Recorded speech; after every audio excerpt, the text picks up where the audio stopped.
Okay, I think it has started. So I'd just like to say a formal welcome to your caucus for Vice Primoria. Thank you for joining us. So when I'm done explaining, you're going to do your 5 minute speech, and after that you'll have your Q&A session that I'll explain later. But yeah, so I'm going to put my video off for your speech, and then when you have 30 seconds left, I'm going to put the video back on again, and then you know you have 30 seconds and you can just finish off for us, and then we'll move on to your Q&A. So you can start whenever you're ready. All right. Cool. Before I start, I just want to say that I have COVID at the moment, so hopefully I will try and not cough my lungs out mid-speech, but fingers crossed that that does not happen. All right. Okay, cool. Hi, my name is Simone Anderson, and I am running for Vice Primaria. I'm going to start us off on a admittedly cheesy quote. You've probably seen it 100 times, but it's growth takes place outside of your comfort zone. And when thinking about my journey through Aristia, this quote sticks like glue. It all started on my first day, where for the first time in my life, I was faced with the all-female organization, and I was terrified and very much outside of my comfort zone. But this all changed when I was met with a kind, warm, and loving leadership team that made me feel like an individual and that my individuality mattered and was appreciated. Fast forward a couple of months, and I was encouraged to step outside my comfort zone again by my head mentor, as she encouraged me to apply to be a mentor, which I did, and the experience was priceless. Forming bonds within the Aristi community shaped so much of who I am and built on the foundation that welcoming of 2020 had already given me. I learned what it meant to serve in the context of Aristia, and the more involved I got, the less I wanted to be anywhere else. I was encouraged in a very similar way to apply for HACA. The very, very supportive Aristia community reached out to me and encouraged me to put myself and my vulnerability on display. It is in these three experiences that I can say for certainty that it's 100% true. Growth does take place way outside your comfort zone. But the amazing thing about Aristia is that even when you are miles outside your comfort zone in the most challenging growth periods, it's not a scary place to be, but it's an exciting one, and you are encouraged to be there. I'm privileged enough to say that I've experienced this firsthand and can honestly say that I am a product of Aristia's vision being carried out in full swing. Part of my identity is now purple, and for that I will always be grateful. I look back on my journey and want nothing more than to be a part of the powerful group of women who truly taught me, for the first time ever, what women empowering women means. The role of Vice Primaria, though, has always resonated me, partially because of the portfolio I would be entrusted with should I be elected. My high school first aid team is something I will always hold near and dear to my heart, where I functioned as the role of a corporal. So I bridged the gap between East London's commanding officers and my high school's executive team. This gave me the experience of working as a mediator between the two leadership teams, and I had an advisory role for both of them. I learned how to completely transform my leadership style of an affiliative leader into a supporting role that thrives under authority and other leadership styles like visionaries. This helped me learn how to create bonds between community members and form a harmonious working environment that can strive towards excellence. I also achieved my first A level 3 in this process and learned how to remain calm and focused in high stress situations through the various rugby games and border games that I first aided. This leaves me feeling prepared and excited for the welcoming period and other HACA initiatives of the new term. I would approach my role as Vice Prim in a similar way to my first aid experience. I'll be the first to admit I was never the star athlete that spearheads the team to victory, like the role of our Prim, but rather I am the first aider on the sidelines, patching up the wounds and the scars so that they are able to. I have learned to overcome the challenges of balancing university work and responsibility through being a working student. I have grown my time management skills and allowed organization to become a part of my daily life. These skills, combined with my massive love for people and huge amounts of energy, leaves me feeling quite capable of my abilities to fulfill my roles as Vice Primaria should I be given the opportunity to serve. Should I be elected, I'd like to tap into Aristia's core value of approachability even further. I've always compared relationships between Aries as sisters, and to this day, I still feel like I've got a fierce group of big sisters backing me. I'd want to mimic this sort of communication line, just as there would be between big and little sister. Little sisters are free to ask their big sisters anything without fear of judgment, and I would like to build on the already thriving online presence that Marge has worked so tirelessly to create. I want to create a safe space where typically taboo questions can be asked, explained on a smaller and more intimate scale than our already very educational, courageous conversations. I believe through joining community members who may feel they are the minority will connect and hook them deep into Aristia's community and add to the safety net of support that Aries hold beneath each other. This dedicated safe space, I believe, will create a more open-minded group of individuals that ooze approachability.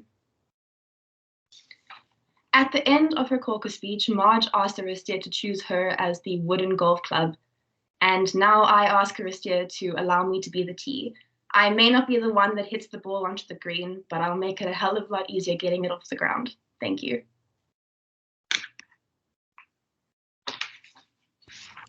Thank you very much. We are going to move over to your Q&A session now. You'll have 10 minutes. You'll see at the end, if you are busy with your last question and your 10 minutes are done, I'll put up my hand and then you can just finish off with your last sentence.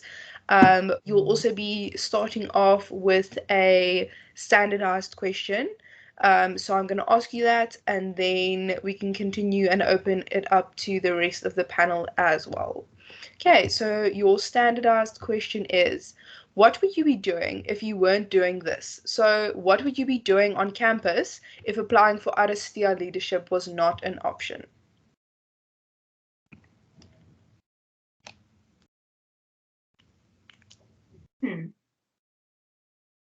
That is a bit of a challenging question because, as I have said before, the more involved I got, the more that this is what I would want to do. I think though,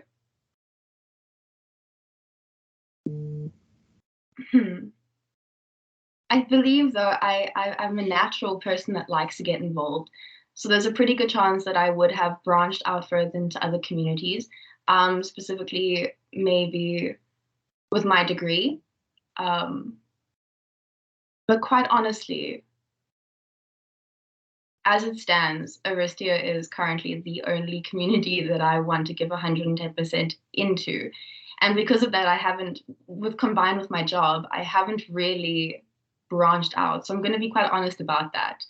But it's always in my nature to be as involved as possible. So if Aristia wasn't here, I definitely would have. But it is here, so I haven't. Yeah. Thank you. Do we have any questions from the panel? Hi, Josh. Hi, Simone. I have a question for you. So in terms of your application, you stated that some of your weaknesses are in not always speaking productively or clearly, and sometimes having trouble with communicating how you're really feeling. So I was wondering, please can you tell us how you're going to ensure that these will not affect your position as Vice Prim and needing to be a solid support to Marge as your Prim? Yeah. With this, so I'm just going to give an example quickly. With my job, I worked as a manager, and the two people that I worked with were both my friends. And I had to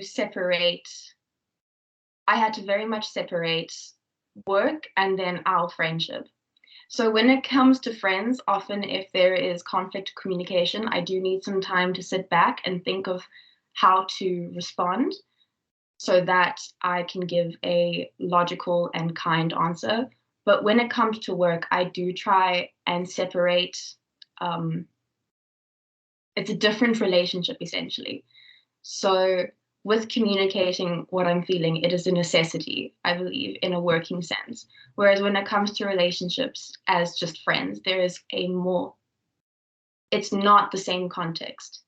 There is the opportunity to take time to sit, to think, to work through it, and then address it. But it is very different in a working context. And I think that my experience as holding a managerial role in a very similar context to this has taught me how to deal with that, so that I can be a supporting structure and have that open communication line in a business sense. Thank you.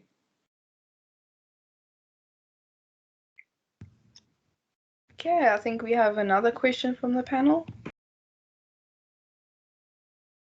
Okay, hi, I'm Simone. So my question is, why should the members of Aristia vote for you over someone that's, for example, more experienced in leadership or whatever? Yeah, simple as that.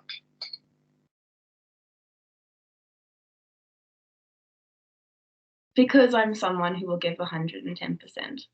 And if I'm being honest, it would be voters trusting me. But in that, I feel like I'm fully capable. Whenever I am in a new leadership role, I give it 110%, and I would do the same here.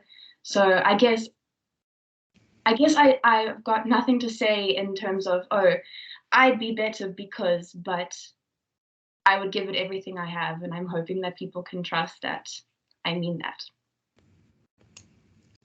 Thank you, Simone. I also have a question for you. And my question is, Marge is very much an ideas woman. She has a lot of ideas and initiatives. So how would you go about supporting her in that role and also keeping her accountable to all the things that she said that she do? Okay, I am very good at micromanaging, first of all. In my very short experience with Marge, because obviously my only experience working with her was as a mentor this year under her as Haka, but I am very good at micromanaging, and I know for a fact that she's very organized. So I would be able to do all these smaller goals and things that she needs to get done so that she can focus on the main ideas. Also, I would like to be, I'm quite a creative person myself. So I think that I would definitely be able to help her brainstorm in the most efficient way to get everything done. And with accountability, I feel like because I'm also organized, I'll be able to have my deadlines and her deadlines, and we'll make sure that they correspond, correlate, and get done on time. So I think that is how I would definitely approach her wonderful ideas that she has. Thank you. I think we have another question from the panel. Me again. Okay, so my question is, how are you going to ensure that you have a good balance between your academics, HC, and your job? All right, so the reason that I have a job is because after COVID, financially, there was quite a lot of strain. But I must admit, one of the really exciting things about Haka is the fact that because there is that little bit of financial aid, that potentially I would not have to have my job anymore. So I would have a lot more time to put into Aristia. And I have, when the Haka applications came out, I have already put a large chunk of my savings into a savings account because, to be honest, I think balancing Haka, a job, and academics would be extremely challenging, and I would want to put all my effort into the House committee. So I have made preparations so that the potential falling down of having too many things on my plate doesn't happen, and my attention is here. Thank you. Thank you. We have time for one more question, I think. Does anyone on the panel have a question? Otherwise, I will shoot with one last one. Okay, it doesn't look like it. So my question to you is, how will you encourage others like you've been encouraged, but specifically within your role of Vice Primaria? I have been encouraged countless times to be as authentically myself as possible. And obviously, as my role as vice primaria, should I fingers crossed be elected, I would be working a lot in the House committee. So I think I would just be very intentional with that through my conversations, through meetings, through organizing events and forming bonds between people. Because like I said before, my natural leadership style is an affiliative leader. So I am naturally drawn to making bonds between people. So I feel like going into conversations and meetings with people with being intentional with that, I feel like I will, I feel like just being intentional with what I'm trying to encourage, which would be like authenticity and individuality and just appreciating people for who they are and not who they're trying to be, if that makes sense. Yeah. Thank you very much. That is about all we have time for. So that concludes your caucus.